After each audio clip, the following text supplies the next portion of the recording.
This week Raw emanated from about an hour and a half to 2 hours north of me. And even though I could have gotten tickets like very cheaply, there's no way I'm going to spend money to go sit for like a 4-hour Raw. Sorry, there's just not enough going on. So, we begin with Stephanie, hyping the crowd up, shutting out a CM Punk chant, expertly.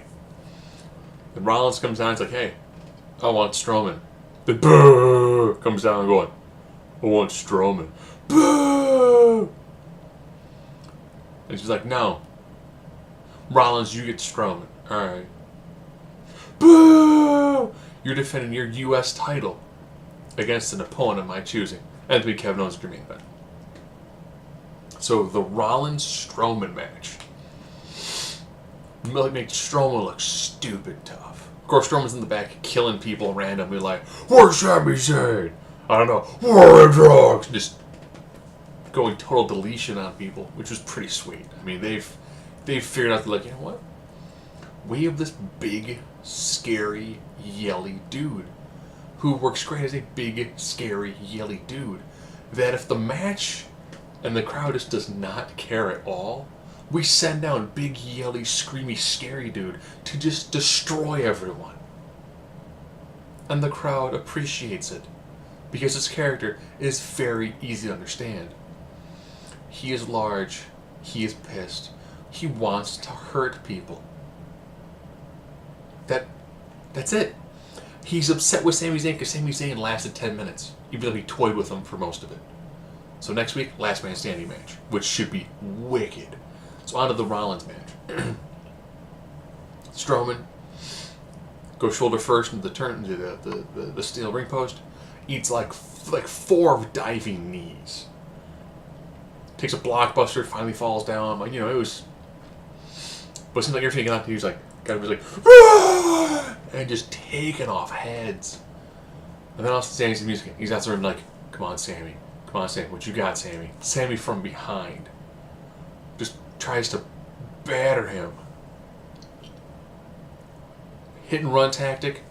So Strowman wins by DQ. Chases Sami down. I think a fan kind of got in the way. Strowman, who's the juggernaut, once he's moving, you ain't getting in his way because he ain't moving. Just look, he checked a fan, and I'm like, alright. He shows back up later in a match between the Shining Stars versus Darren Young and Bo Dallas. To the delight of the crowd. Strowman grabs a tree from, like, their holiday set and is running down the ring holding a tree. He beats Bo Dallas with a holiday tree and then begins to destroy everyone else in the ring. He throws the ring steps and they rotate. As I'm like, oh god! My wife goes, what? I'm like, no one beat the ring steps. They throw them like this, so like the flat part hits you. But those are rotating steps. So when they're trying to put their hands up for the block, they're blocking on like the exposed, like sharp sides of the. And I was like, man, he gonna kill somebody. And the back they're gonna be like, Strowman, you know it's you. It's okay, man. His bad. He should have hands that can take you hugging like a 40-pound hunk of steel at their heads. But great, good job with him. I'm really digging Braun Strowman. Female Braun Strowman, Nia Jax.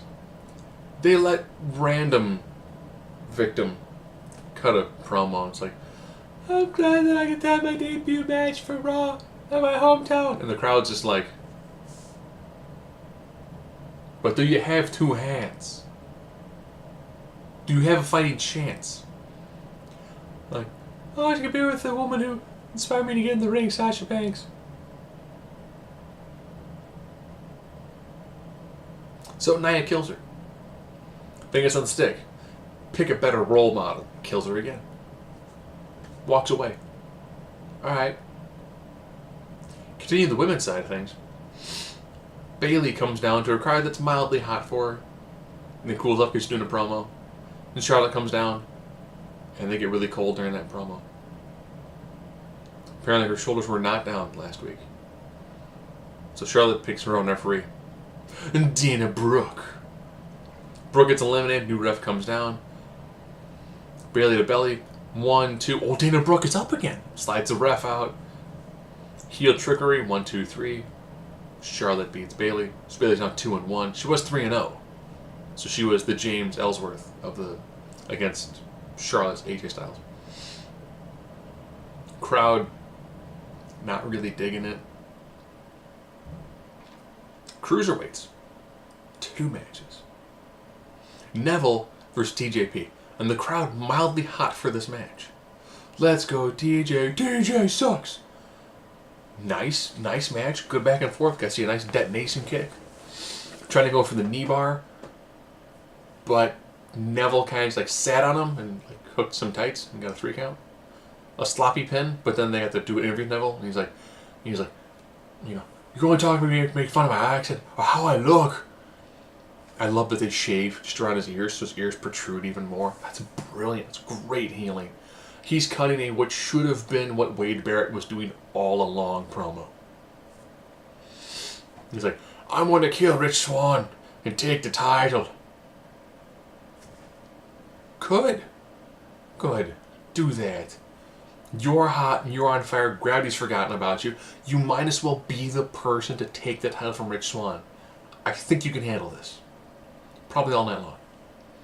Swann takes on Daivari. Solid match. Crowd. Again, it's weird that the crowd was less into the women's matches, more into the cruiserweight matches in Chicago, which was like white hot for Bayley. But I digress. Swann gets to cut a promo after he hits the Swan song and just MDKs him with that sick kick to the head. And then it was like, hey, Neville wants a shot, he's got a shot. Neville blasts him from behind. And I'm like, good. It's like someone went back to the old school books. All right. We need to go back like heel 101 on some of this stuff. Insult the fans, say that they're stupid, say you make fun of me because I'm foreign. Challenge the babyface champion. Sneak attack me after a match. I mean, it's just, as much as they make the overtures of we're not such intelligence with having cookie cutter characters, everyone's going to have very unique, every now and then, kiss. Keep it simple. Stupid. Just, you have the title, I want the title. You disrespect me, I want to hurt you. That's it. It's so easy. Speaking of so easy, Daivari's in the back, where Jack Gallagher was like, you called me a scoundrel. I challenge you to a duel. That's like, where's the list? Sign me up. When's that man get a shirt? Or action figure? When will he become a zombie for next year? Or a Christmas gingerbread ornament? Or an elf? I mean, come on. He's at the cusp where he can be easily selling merch. Period. I mean, you could probably take the vaudevillain shirts, it's like quite manly, and just like change the color of the mustache, and there you go. He's what the vaudevillain should have been. Old school, timey-wimey. You have insulted my honor, you rapscallion, and then just from there. Take the glove off, slap it across the face, and just, strong, upstanding gentleman. Or heel side, strong, upstanding gentleman from a bygone era where you do not appreciate what it is that he does. There's class and civility. Things that you lack, you heathens. Done. Right there. Done. So simple. So tag division. Bayley gave Goldust a Bayley bear, like Dusty Rhodes, and I was like, cool, can I buy that bear? The club showed up and called them nerds because someone watched Revenge of the Nerds and was like, hey, you remind me of Ogre. Just scream nerds every now and then. And then they tear the head off the bear. Which leads to a fight, because why not? Goldust, full of fighting spirit, puts on a pretty good match. This match was on a lot longer than it should, because the club should decimate Golden Truth. But Goldust, full of fighting spirit, puts on a good strong face. And the match is forgettable and skippable. It really shows the lack of depth on for the tag teams when it comes to Raw. Enzo and Big Cass came down. Enzo, he's got a butt bruise. And a beat down. They handed Jinder Mahal and Rusev. So comes down in the wheelchair. Certified G chair. Flat out. Cuts a promo. Cass is in the ring. He's like, hey Rusev, you jumped him. Try to jump me. I'll beat you down. Rusev comes down. With his new buddy, Jinder Mahal. Wife was like, I thought they fired him. Yeah, they brought him back. Why? Mid-card fodder, effectively. They got a lot of TV time to fill up. And they can't, push half the roster, so get some guys in who can just eat losses. The team of wheelchair-bound Enzo and Big Cass do a pretty good job beating up on Rusev and Jinder. Cool. Gives Jinder something to do. Makes it an interesting sort of tag team. And they're already more exciting than the last group that had international stars. It was last year. It's League of Nations 2.0. Effectively. Just with two people. So it's a duo of nations. And I'm like, alright. I like where this is going. It's keeping Enzo and Big Cass doing something. It's keeping them away from the title division, which is kind of murky. And it's stopped them from facing the other non-existent tag teams. So it's allowing them to do something fresh, to keep them hot, as well as get their tag teams to work some matches.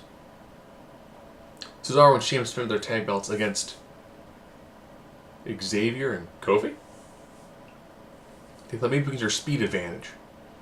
And they work a lot more exciting style of match. Because you get the two quick guys. Xavier Woods. I absolutely love his coming through the ropes, foot on bottom rope, jumping, swinging, tornado DDT. He does it to Cesaro on the outside and it looks brilliant. They do a corner spot where it's like, wrestling, 1, 2, 3, tag out. 1, 2, 3, tag out. They do this for almost a minute. It's great. Finish. Does another blind tag where you see Xavier was going for the honor roll. Eats a brogue kick midway through it.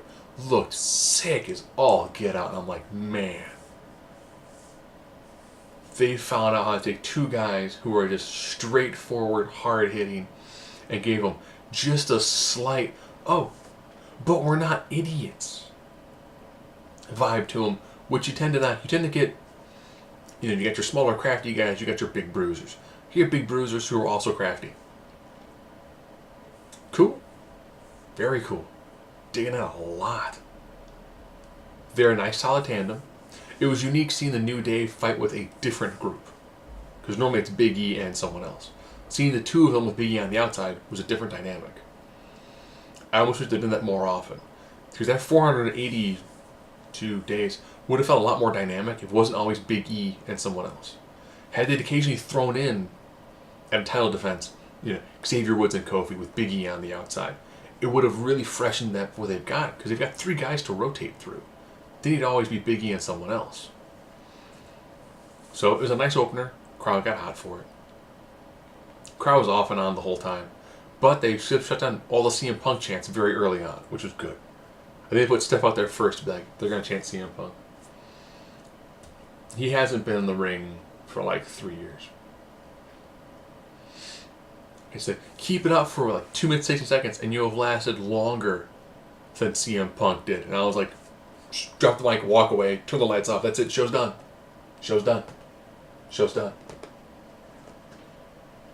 You can't see anything because the shade that she threw was so intense and covered everything. And only Steph would be able to say that. Maybe H. But H would say in the crowd like, yeah! NXT, NXT. But, this was a good Raw to end the year with. Yeah, Roman Reigns retained through his tried and true, take every finishing move available, and then have his opponent turn around 3/4 of the ring, eat a spear. But he's got to hold the title because... But at least Jericho and Owens are still together, and they're doing magic, talking with a guy like Braun Strowman, or just talking outside of the ring, and just being the best of best friends can be.